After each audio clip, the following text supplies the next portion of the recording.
Hello, ladies and gentlemen, and welcome to All Sports Best. I'm here with Coach Sanders and Coach Norman today. Coach Norman is the offensive line coach, but he is also the best-looking coach on the sideline. Is that the truth? 100% true. Okay. Scientifically proven. Very good, very good. Experience over 100 years of trusted banking with CNB Bank, supporting local families, businesses, and community. Your hometown bank where tradition matters. Visit us today. Go Cavemen. Member FDIC and equal housing lender. Guys, week 10, big week, rivalry week. What is the week leading up to Hobbs like in practice, and like what is the vibe? Because I feel like, and you could correct me, this is a little different than most weeks. Hobbs is that big, circle on the calendar. It is. It's been that way since week one. It's been that way since off season. It's been that way since 365 days ago when we actually, ended our season last year against Hobbs. Sure. So it's always the big game on our schedule. It's always the game that always means something. It seems like it always comes down to if you get in, you get, if you get Hobbs, you get in. So yeah, it's a big week. Sure. We told the kids on Sunday, I went in and said, hey, congratulations, you guys made the playoffs. And they're kind of like looking around like, what are you talking about? We're in? Yeah. I'm like, yeah, you made it. And so they were like, and so everyone starts clapping, and I'm like, all right, are y'all done? The only unfortunate thing is that your playoffs week start a week early than everybody else. So that basically, and that's basically just staying to the point, is we're in playoff week. It's playoff mode. So yeah, you win, you go home. You win, you go on. You lose, you go home. Sure. So that's where we're at. This is the lock-in week of all weeks. Coach, how do you approach that for the O-line?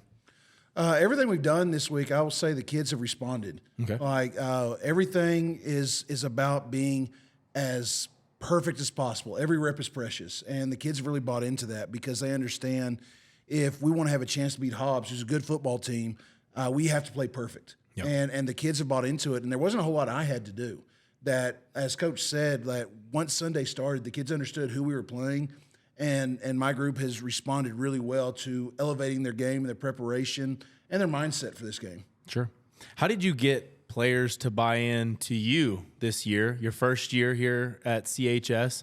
Where'd you come from, and then how did you kind of get that following? I spent 19 years in Texas. Was coordinator, offensive line coach, kind of a journeyman offensive line coach. And honestly, I was just me. Like, I was authentic to who I was. I didn't come in try to big dog anybody. I didn't come in trying like sell a word. I bought into what Coach Sanders was selling and then just kind of made it mine and didn't try to make it anything other than that. And so the kids just, I think, responded to the authenticity that I provided and just was like, we're here to work and we're here to be the best offensive line in the state. And they responded to that. And I think our results have shown that over the course of the year, how we played and how we've prepared and how we've done as a group through that year. Yeah. I'll add to that. Sure. He came in and he built relationships with the kids, and I think we had talked about that when we first came on. I don't even care about X's and O's. Don't teach nothing. Just build relationships, and then those guys will follow you off a cliff. And he did a really good job of that. So. No cliffs in sight, though, right? No cliffs in sight. Not in Carlsbad. Sure. All right. So 10th week, final regular season game. Is Hobbs the most intimidating district game? Are they the most intimidating? They have what? 2 losses in district? I think they're sitting at. That's a great question. I don't know the exact number, but we're right, even Steven. So, they lost to Centennial and Cruces. So they're sitting. Well, they got. Yeah, so that's their only 2 losses. We have 3. We slipped against Oregon Mountain, and that's kicking us. That's going to be the thorn in the side for the next year, that Oregon Mountain game. And we're going to build our offseason off of that game, basically. Okay. But yeah, so yeah, we beat them, we tie. So it put us, Hobbs, Oregon Mountain, all evened up, and then it turns into a math equation that no one really wants to get into. But I don't really care what the district finish is. I just want a chance to play next week. So this is a must-win. Yes. Okay. What is the answer for Friday's game? Don't and that beat goes to both of you. Don't beat ourselves. that's been the answers from week one, you know. And then we had some games where we did, and we had some games where we didn't. And it's a stark difference between the two. We have to play clean. Hobbs is a good football team. They're gettable, just like anybody is. But I think our kids play good against better competition.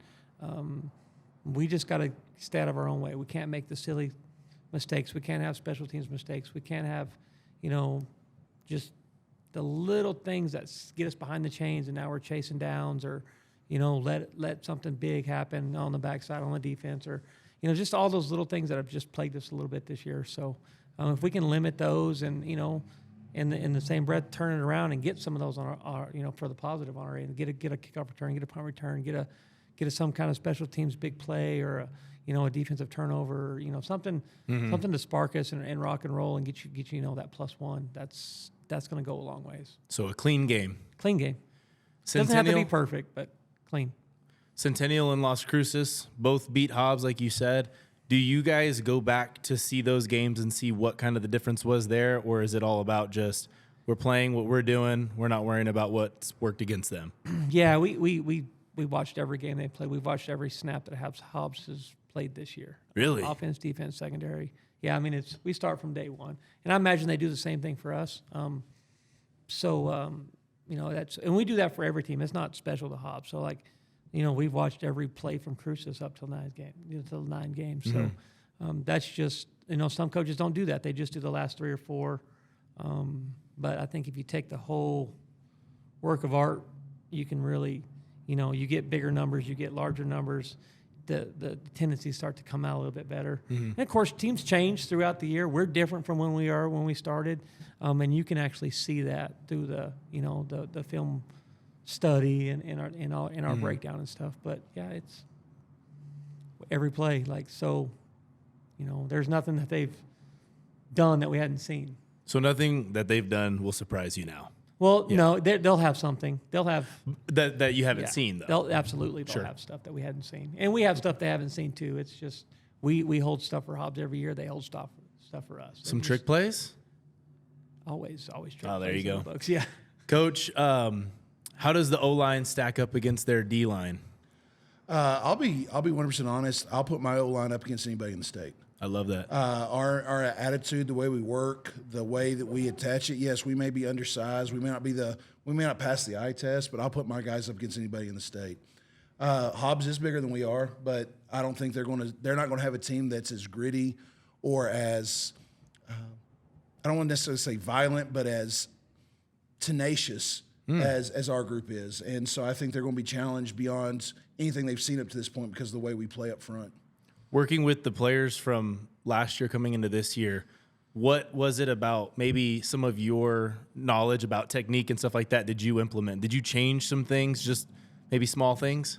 Especially when it comes to the gap scheme, it's the small, like, aiming points of in combos. Where are we going to strike that defensive line, and how to move people laterally. And really a lot of it's just that mentality. Every week we go into the game, and one thing that I'm really proud of my guys for is that our sacks have really gone down this year, that they've bought into the pass pro technique to really keep Queso up and allow him to do what he's been able to do. And it's really because of what they've bought into, in my opinion, because being the O-line guy, I want to say that all the time. Of course. But it's just that, like, breaking everything down, that every movement on the offensive line is important, and we don't just go willy-nilly at anything, that everything has a purpose and everything we do, and just getting them comfortable with that, I think, was the biggest challenge through the offseason this summer. And once they started to see the success of that, I mean, they've taken off and run with it. Is O-line the most, and this goes to both of you, the most underrated position on the football field? 100. Yeah? easy. Okay. The forgotten 5. So I had a chance to be with Coach Norman in a driving what was it like? It's like a driving class. Yeah, the defensive driving for school Suburbans to take kids. So we can drive kids around and all of that stuff. So when we were there, a lot of humor flying around. Coach Norman was probably the head of that. So it made me think about it, and I was like, you know, how does humor play a role in football? You know, before I graduated college, I was a paramedic for a while. And one thing that my mentor always told me is don't ever let the cameras catch you laughing. Just try and get through the rough times. I think humor on our staff is really when we look back at Oregon Mountain, a game we should have won, and you're just like, you're questioning everything you've done and every call and every decision. It really helps kind of alleviate some of that pressure and just get you through that moment of when, as you said, jump off that cliff. Like when you're really questioning, did I make the right decision? That I think that humor, and again, as our staff, I think offensively especially, we meld real well together, and we're able to kind of use that to kind of all four of us work through those moments, and I think humor's a huge aspect to that. Mm-hmm. Our world is so stressful. Like, it's always intense. It's always it's just in your face. I mean, it's Late nights too. yeah. I mean, and then you get game days, and it's just so yeah. Whenever you get a chance to kind of crack a funny or something and kind of lighten the mood, you know, like every once in a while I'll try to pop a joke or something on the headsets during the middle of the game or something, you know. But Yeah. and sometimes you do that with the kids too, just to kind of loosen them up a little bit. Sometimes our kids get wound up too much. I think they you know, when they think it's too much or too, you know, it's too big, you know, the situation's too big, I think they, you know, and sometimes just crack a joke. Like sometimes in the huddle, I'd be like, "God dang, guys, look at the crowd. That's awesome, ain't it?" You know, like, "Hey, look, there's Queso's girlfriend." Everyone kind of start laughing, you know, or whatever. But yeah, it's a good. You got to keep a even medium. I always tell the kids, don't get too high, don't get too low. How old do you have to be to say crack a funny? 44. How much of a message do you send through mediums like this, like the podcast, stuff like that? Whether it's to your team, other teams, you know, even to maybe something, declaring something for yourself. You were just pop it up there, putting it baby. up. Well, Soft toss. none of my team. I don't say anything on here that they don't know, or I'm not. You know, it's nothing like that. I think, you know, there's a lot of people in the state that watch this. I get referees ask me, "Oh, that was you're on the podcast," or there's a, you know, I know You defended me. I know several coaches, you know, that talk about they watch the podcast. I don't know if they're looking for nuggets or I don't know what they're doing. They probably should be doing something else with their time instead of watching me on a podcast. Hey, don't say trying that. to get Don't say something. that. Yeah, sorry for your ratings and your clicks, but Right, gone. but no, I'm not trying. We don't deliberately try to throw jabs or do anything like that. I think it's a good medium to expose our program. You know, the good, bad, the ugly. Our kids deserve every ounce of, you know, media attention that they can get. I wish they could get more. Like I said, we've talked about it, about having just a full-time media person, just throwing those kids love and you know, doing all the cool stuff. They like to see the pictures and the logos and all the the cool whole stuff. culture Yeah, now. it's I don't have time for it. I wish I had more time. I wish I was probably better at this stuff than most people. But yeah, it's a good thing. You know, so I think some people take it wrong sometimes. But you know, that's probably just people looking for something. You're looking for something, you're going to find it. So have at it if you're looking. Yeah. But, Well, and the reason I say that isn't to just like throw it at you, Yeah. but more like you see NFL coaches, college coaches. You know, I'm watching the World Series as it, you know, transpires, and you're thinking, you know, how does the coach motivate their players or whatever through press conferences, and it happens a lot. Yeah. So I just wonder if, you know, that's something you come in here and yeah, you know, I think on about. that level, I think honestly, I think at that level, as head coaches are so separated from their team. Like, Right. that might be their There's own so many way of- players. Yeah, I mean, Yeah. I've seen, you know, even at the college level, you got offensive coordinators, defensive coordinators, and then I've been at college practices where the offense coordinator deals with the offense, defense coordinator deals with defense, and the head coach is over there talking to the, you know, the dean of the school and whatever. Okay, hey, practice is over. Now he'll come over and be like, "All right, guys, hey, we got this at 5. Y'all see you later." And the coach is not really. It's different here. Like our kids know. Unfortunately, they know every ounce of feelings that I'm having or what's going on. You know, so I don't need to use any other avenues other than me talking to them. But yeah, Makes they sense. all watch it. They all Yeah. look at it. You know, so if there's something on there I can throw in there. I think, you know, hearing it from other people and seeing it in other places other than just Coach Sanders talking to them all the time, you know, maybe that sinks in a little bit more. Maybe, I don't know. I don't know what sinks in with them sometimes. Sometimes I scratch my head. What from your high school and or college experiences did you bring to this team for both of you? So I think playing, in high school, had a good high school career, won a state championship, very successful. Moving on to college, successful there. I went and coached. I think all of it combined. I took a little bit of everything from everywhere I went, and that molded me. And then it changes year to year. I'm a different coach this year than I was last year. It's a different team. It's a different feel. It's a different attitude. You almost got to be a chameleon. You think you stand on your core values and all your, all the stuff that makes you at the end of the day, but you do have to adapt to your team. This team is completely different than last year's team. And then next year's team is going to be completely different than this year's team. Mm-hmm. So I think that, I've seen the good, and I'm like, okay, I like that. I'm gonna try to do that. I'm gonna try to bring that into my coaching world and style. And I've seen really bad stuff too, where I'm like, I don't want to do that. And it's just a hodgepodge of good and bad that I've made up with. So I don't know. Coach, Probably what about the same you? for him. Like Coach started off kind of saying it. I think the thing that really strikes me from my high school and my college career is kind of like he said, you kind of pick and choose those things that really resonate with you. But kind of what he said, like I still to this day would run through a brick wall for my high school football coach. And it's just that aspect I think that's really stuck with me to try, again, back to that authenticity of just forming that relationship with the kids. And then at that point, all the other stuff just melts away. That once you build that bridge, then you can get so much more from someone and anyone once they realize there's a true care, that this isn't just a stepping stone or anything like that. And I think that was the thing that I really resonated with Coach Cluis, Coach Pennington in high school, and even my position coaches in college, is that true investment into who I was, just not just as a player, but as a person. And I think that's the thing I think really resonates and really shows in the way we've done it this year. I think our relationships with our kids, like Trop's probably any I've had in a long time as a coach. Mm-hmm. Weight training is a big part of obviously being a successful football team. But as you go throughout the year, do things change? Like obviously in the summer, you're probably lifting to get bigger and stronger and build. Yeah. But, middle of the season might look a little different to the end of the season. What is the end of the season looking like in the weight room right now? We've tapered way down. Some people agree with me. Some people, disagree with me.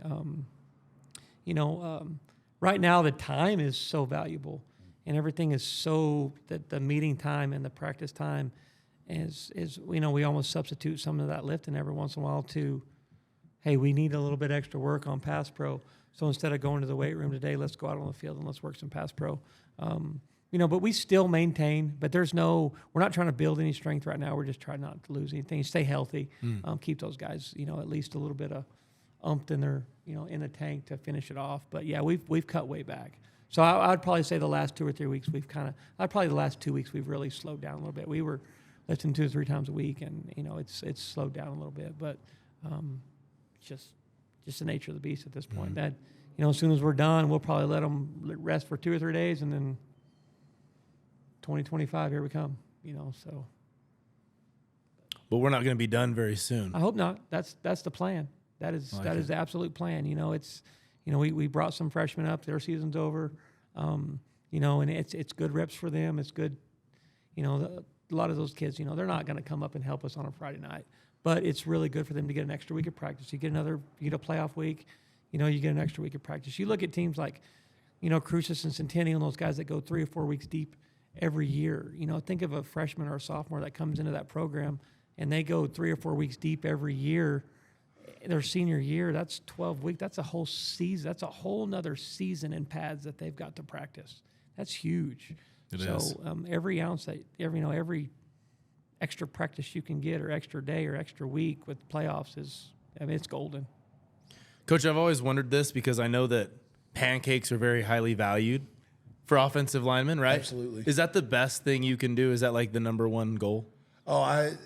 That and again, back to no sacks. Like, your quarterback, if your quarterback can be safe, that's a great day. But to be able to watch your guys just take somebody and physically move another man against his will and then putting him on his back, it's just that pure domination aspect. Now, the one thing that I'm still trying to break our guys of is we are the nicest group of guys I've ever been around. Don't help him up. That's exactly. I try and tell him all the time, hey, why don't you put him on the back? Let his girlfriend, let his coach, let everybody in the stands know that you just did that to him and get ready to do it to him again the next play. But to see that, and we've had some games where we were knocking pancakes down left and right.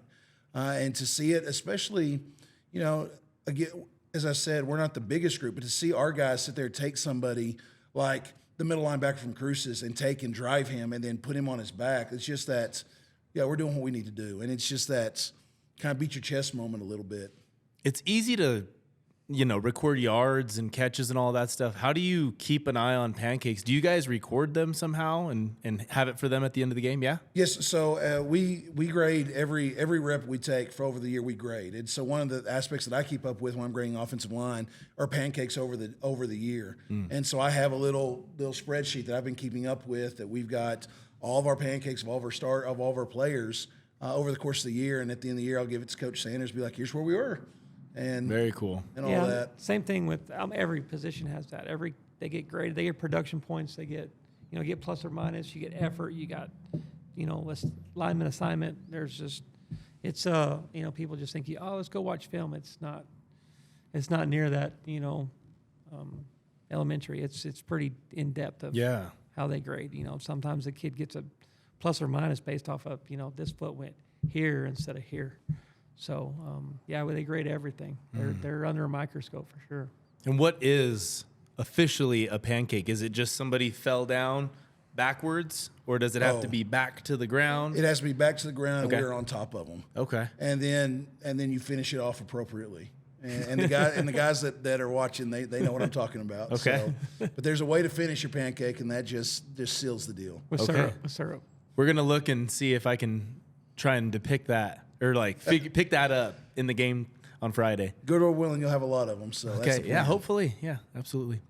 All right, so some fun stuff. It's Halloween time. Best scary movie of all time. Do we have one? True scary. I think it's Event Horizon. Kind of a sci-fi horror. That's a good. I don't know that I've ever seen that. No. Y'all are missing out. If you want a scary movie, it's good. Event Horizon. Definitely will keep that up. Late 90s, it's a little sci-fi horror. It's good stuff. Throwing that up on my list. All right. It. Santa. It. When I was a little kid. The original then. The original. I didn't take a shower for like 2 weeks. That was I was creepy. scared of a clown coming through. Right? It was. That's that kind of scared the dog out of me. I remember my dad saying that that's the same feeling he had for Jaws. Yeah. That it's I don't want to go, I don't want to get on the toilet. I don't want to get in the shower. I don't want to wash my hands in the sink because I just feel like it's going to happen. And you looking back now, you watch it now and you're like, what is this? It was scary. Like I'd get in trouble because they'd be like, take a shower, and I'm like, nope. Or I'd get in there and put my head under the water or something. What about the best Halloween candy? You can give me a couple if you have them. The Reese's Peanut Butter Cups, pumpkins, and Whoppers, hands down. Really, Whoppers are at the bottom of my list. Wah. Yeah, Whoppers. Yeesh. Y'all just don't have culture. That's what it is. Box of raisins. I'm just kidding. Did you ever get the box of raisins with the quarter tape to it from Grandma? We used to get that. I'll take a box of raisins. I like raisins. Yeah, see, I don't hate grapes that went through something, But I don't know. Kit Kat, I like Kit Kat. I like Snickers. The old school, just orange and black. Remember those are peanut? They were just like some peanut buttery, but they were just plain Jane. There was no I know label. what you're There wasn't talking about. no brand name. It was a black one or an orange one, and it looked like a little butterscotch looking thing, and it was. Those weren't bad. I like a little texture on mine. So the Whoppers I should like. The flavor's just not there for me. No. Sorry, Coach. You're missing Can't out. do it. Can't do it. Well, then I'm going to swap it in the worst. Licorice, anything licorice or candy corn. Candy corn. Oh, by far. Candy corn for sure. Yeah, I think we it's can all agree trash. on that one. Absolute trash. Bad. Shame on you if you eat candy.